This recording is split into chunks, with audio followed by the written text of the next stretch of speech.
Good morning, good evening, good afternoon, wherever it is that you are and wherever you may be. Thank you very much for making us a part of your day. I am Brad Franklin, Digital Media Relations Manager here in Chesterfield. Very glad to tell you that Chesterfield Behind the Mic is on the air once again. Now, it is about that time. The Christmas season is right around the corner. The holidays will be here soon. There will be a whole bunch of hubbub and everybody be getting going and doing all the stuff that comes with holidays and that kind of thing. One of the things we like to do on the podcast is to bring in the Chesterfield-Colonial Heights Christmas Mother each year. It's been one of the pleasures of my holiday season is to sort of shine a little bit of a light in helping those who maybe don't have anything during the holidays and stuff. So I'm very happy to welcome the 2024 Christmas Mother, Cheri Searles, to the podcast. Cheri, how are you? I'm great. Thank you so much for having me on today. Thank you very much for being here. Thank you very much for making the time for it. I know you are, in a word, very busy this time of year. Very busy indeed. But I love this kind of engagement. Yeah, and it's great, obviously, for the community to have this opportunity to sort of give back in a lot of ways. I think for a lot of people, especially this time of year, can be really hard, and there's so much that goes into wanting to do something. And for a lot of people, the idea that there are folks who are involved in this type of work who understand how to do it and to do it well and have such a history and a background and an expertise in it as the Christmas Mother program does. Before we get started, I always do this, right? I like to make sure that I focus on my guests for a few minutes, give people a chance to hear a little bit of who they're hearing from. So tell me a little bit about yourself and your background generally and with the program, and how it was that you became the 2024 Christmas Mother. Yeah, absolutely. So I actually grew up in South Carolina, and I moved here in 2010 to live with my husband, who I've now been married to for 12 wonderful years. Okay. And when we got married in 2012, I was like, I really want to get involved with a nonprofit. In 2014, I found Christmas Mother. Okay. I became the center chairperson for a while through the COVID years. Now I'm the toy chairperson, and I shop for toys. Right. And last year, they asked me if I'd be the Christmas Mother for this year. And I was like, that sounds like a lot of fun. Let's do that. And now here I am. Let's get a little bit into the mission of the Christmas Mother, because even though this is a podcast we do annually, I like to hit these points because I think it's especially important. For those who may not be aware of what the program is, or those who haven't checked out our previous podcasts on the topic, tell me a little bit about the program itself and what kind of things the Christmas Mother program does. So, the Christmas Mother program was started in 1972 by Miss Lucy Core, and she just wanted to make sure that no children and no elderly were forgotten around the holidays. Right. So our big mission is to make sure that we're providing books, toys, clothing, and food to those in need. And we're just really proud that we're able to do that every single year. This year we're helping 1,263 families, which is 163 more than last year. Wow. And that's also 133 elders, and we're just so blessed to be able to do that every year. Yeah. Now, in terms of, you mentioned a minute ago that, you really wanted to do something, and you found Christmas Mother. What was it about the program that really caught your eye and got your attention at that point? Oh, so that's so easy. My very first day at the Christmas Center, I went in to volunteer and just kind of learn about the program. Well, I was one of what they call their shoppers that goes around with one of the clients and helps them pick out the items. Right. And I had this woman with me who was looking for one specific Magic Treehouse book for her son. Okay. He had the whole set. He was missing one book. Right. And she and I stood back there for probably 20 minutes looking for that one special book. Right. And when we found it, she broke down crying because she was so happy to have that one gift for him. That one thing, And that just changed my life forever, because I'm a huge reader. I love literacy. Right. And that was just this magical moment. Yeah.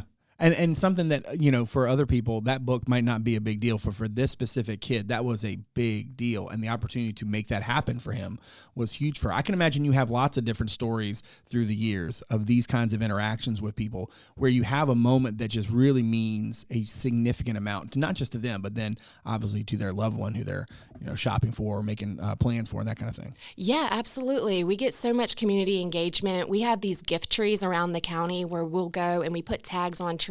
People will buy a gift and drop it back off.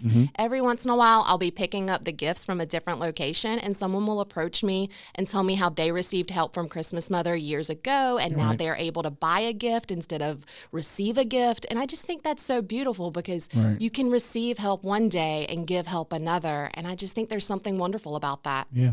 Now, I know every year you guys do a lot of similar things, but the truth is that every year is a little bit different. I feel like each year you learn a little bit, you make make plans for next year, and that's a big part of what your entire organization does beyond just the actual who the Christmas mother is. Take me through all the various specifics for this year and when everything is sort of happening. What sort of things are you all collecting, and how does all of it work? So this year we took our applications in September, the third week of September, which is typically when we do things. And then people come in, they fill out a wish list, and that lets us know the kind of items that children are looking for that holiday season. We start buying items and looking at those wish lists a little bit more closely, making sure we have everything that we need. Right. We go into what we call our distribution center, which is the Chesterfield County Fairgrounds. Okay. And we set everything up in the warehouse, kind of like a shopping center, Okay. so that the families can come through and they can pick out that one special item that they're looking for. We do try to make sure that everyone gets at least 3 toys, that make sure they get a full outfit, but sometimes it's just that one item that they're really looking for. Yeah. And then people are always asking us how they can get involved, how they can give to us. We accept donations all year long, and that's a big thing that we're always trying to let people know. We're not just seasonal, we are 365. Right. Yeah, that makes sense that there's a lot of focus, from folks like me, right? Focusing on this kind of thing at the holiday season, but there's a lot of work that goes not only into the whole year, but then obviously you're accepting donations and things all through the year, especially because your application process is in the fall. So it makes a lot of sense that a lot of what you're doing is not just in these couple months before the holidays and during the holidays. It's really all the other months that lead into that. How soon, this is a quick follow-up, how soon after, quote unquote, the Christmas season do things sort of ramp back? Do you have like a little bit of a lull, or is it like January the 17th and man, folks are already out there, doing the thing? So typically I don't have a lull because I'm the toy chairperson. So we finish distribution around the 14th or 15th, usually each year of December. And I'm usually shopping 2 or 3 days later for the next year, because we're trying to hit those holiday sales. That way we can get the best toy items possible for the cheapest price, because we don't have the largest budget in the world. We're a small nonprofit compared to some of the big national guys. So we're always trying to stretch $1, and I feel like we do a really good job of that. Yeah. Now, you mentioned a second ago ways to get involved. I'm curious to get sort of what sort of message we should be giving to people if they're interested. So like at this point, obviously applications have already been submitted.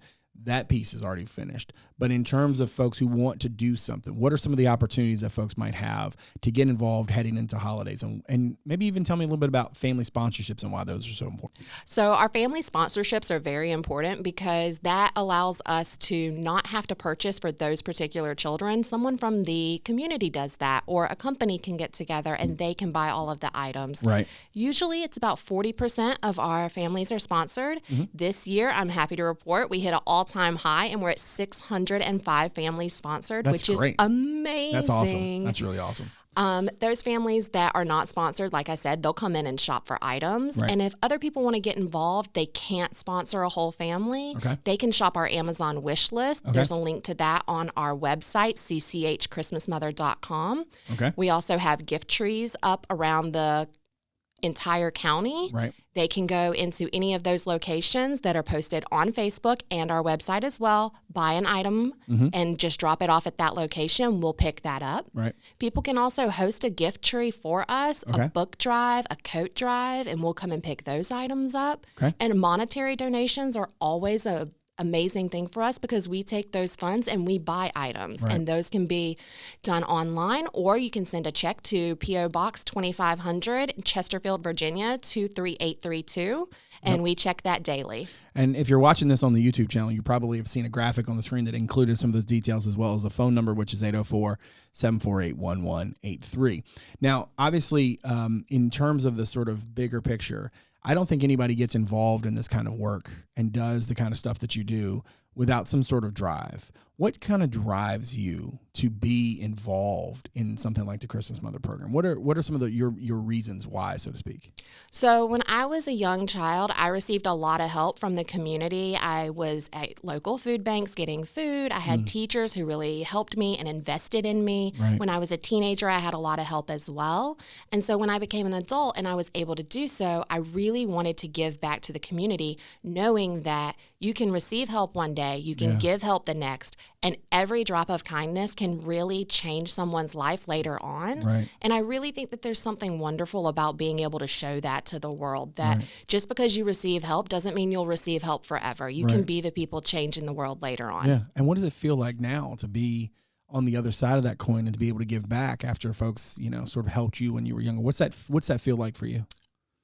I think the best word I could use to describe it is it's a privilege. Yeah. It's such a privilege to be able to change the life of someone else, knowing that someone took time when I was a child to help me. Right. And I just feel like there's something wonderful about being able to tell that story and show people that change does happen. Cycles do break. Right. Yeah. And I can also understand, too, that as you're sort of going through this experience as a Christmas mother, which I want to circle back in a second and ask how that process works. But I can also understand from your point of view that, like, this thing, as much as I know it is a lot of work, that what you get out of it is even greater, than what you put, you know what I mean? Like with the satisfaction and the reward, so to speak, for what you're able to help make possible is so incredible that it makes all the work, all the worth it, so to speak, right? Yeah, so I'll always say that it's very tiring to do what we do. When we start distribution, I'm on for 3 weeks, morning, noon, and night. There's not a lot of downtime. Once I'm home, I'm ready to go to bed. And I just have to say that my husband is a big, big part of that because he's so supportive of what I do and he sees the passion that I have. Right. And I just think that if you love what we do, you're willing to put in the time. Yeah. And not everyone puts in the same amount of time. Yeah. But we all have a purpose. We all have something that we're doing, and we're all very passionate about it. Right. You all give what you can, and it kind of everybody collectively rises all boats, so to speak, or raises all boats, I guess I should say. Exactly. I said I wanted to follow up on this. So becoming the Christmas mother. So you've been involved for a number of years, and then they come to you and ask you about being the Christmas mother. One, had that been something that was like sort of on your bucket list? Was that a thing that you were kind of hoping someday they would do? And what was it like when they asked you, hey, we'd love you to be the Christmas mother this year? Did you say yes immediately? Did you think a little while? How did that process play out? Oh, honest answer? Sure. No, I never really wanted to be Christmas mother. I actually told people for several years that I never wanted to do this because I knew that I was so busy being the center chair and then the toy chair. Right. They actually asked me last October if I would do it. Yeah. And I did not give them an answer until probably the middle of December because there were so many factors to weigh. Yeah. And then when I decided to do it, I had a lot of conversations with my husband knowing that this was going to be my full-time job for at least 2 months. Yeah. And knowing that I wasn't going to be home, I'm not going to be cooking dinner. I'm not going to be doing laundry. Are you okay with this? And he's like, go, do this. It's going to be great. And now I'm so happy that I've done it because I'm meeting the most wonderful people and I'm getting to tell these stories. And I feel like I'm really making an impact in the community. That's awesome. All right, I'll get you out of here on this one. What would you like people to sort of take away from this podcast, from hearing about the Christmas Mother? What should they know about the program going forward? If I could get people to understand one thing about our program, it's that every donation matters. It doesn't matter if it's a $5 book or a $500 check. It all makes a huge difference to someone in our community. Absolutely. So never feel like you're giving too little. Everything can change a life. Absolutely. Well, Cheri, thank you very much for coming on the podcast, talking to us about the Christmas Mother program. Hopefully this is another banner year for all of you guys, and whoever it is who is, I would assume probably by this point, maybe had the conversation about being Christmas Mother next year. I look forward to having them back on the podcast next year. It was nice meeting you. Thanks very much. Thank you so much for having me. All right. Make sure you check us out on social media. On Twitter, it's at Chesterfield BA, and on Instagram, it's Chesterfield Virginia on Word, and on Facebook, you can check out our podcast page. Just search Chesterfield Behind the Mic. Now, make sure to follow or subscribe to the podcast on Apple Podcasts, Spotify, Google Podcasts, Overcast, or wherever it is that your shows are sold. And if you're so inclined to give us a rating or review, we greatly appreciate it. As always, a video version of our show is available on our YouTube channel as well as on our website at chesterfield.gov/podcast. That's also where you can submit feedback anytime, make some suggestions, or just reach out to us. You can watch the show on WCCT Thursday through Sunday at 7, on the weekends at noon. That is Comcast Channel 98, Verizon Channel 28. Lastly, check out chesterfield.gov/connect with us to find out a number of other ways to connect to Chesterfield County. My thanks to my director, Martin Stith, my executive producer, Teresa, Bonifas, and all the good folks from Constituent and Media Services for all they do. My thanks to you for joining us today. So, from all of us here in Chesterfield, thanks again for making us a part of your day. We'll see you again real soon. Take good care.